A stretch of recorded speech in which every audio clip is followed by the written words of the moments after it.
রাধে রাধে বন্ধুরা, চলো আজকে আমরা এখন আমাদের গোপাল সোনাকে ঘুম পাড়িয়ে দিই। তো গোপু সোনাকে প্রথমেই কিন্তু একটা জামা পরিয়ে দেব, কারণ আমরা রোজ গোপু সোনাকে ঘুম পাড়ানোর সময় জামা পরিয়ে ঘুম পাড়াই, কারণ ঘরের মধ্যে ঠান্ডা রয়েছে। আর আমরা কিন্তু গোপু সোনাকে ঠাকুর ঘরে রাখি না, আমাদের নিজেদের সাথে শোয়ার ঘরে রাখি। কারণ গোপু সোনাকে আমরা আমাদের নিজেদের সন্তানের মতো মনে করি। আর আমার 5 বছরের মেয়ে কিন্তু ওকে একদম নিজের মায়ের পেটের ভাই মনে করেই রাখে, আদর করে। তো ওই কারণে কিন্তু আমরা ওকে ঠাকুর ঘরে রাখি না, ঠাকুর ঘরে একটু গরম। আর যেহেতু শোয়ার ঘরে আমাদের এসি রয়েছে, আমরা এসিতে থাকবো আর ওকে গরমের মধ্যে রাখবো, এটা আমরা ভাবতেই পারি না। তো এই কারণে দেখো, যেহেতু ঠান্ডা তাই ওকে জামাটাও পরিয়ে দিলাম। এবার সোনাকে একটুখানি দোল দিয়ে ঘুম পাড়িয়ে দেব।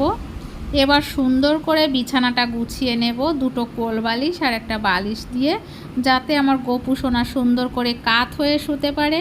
তো বন্ধুরা চলো, শুভরাত্রি। তোমরা সবাই ভালো থেকো, সুস্থ থেকো, আর আমার চ্যানেলটাকে অবশ্যই সাবস্ক্রাইব করো, কারণ একদম নতুন চ্যানেল।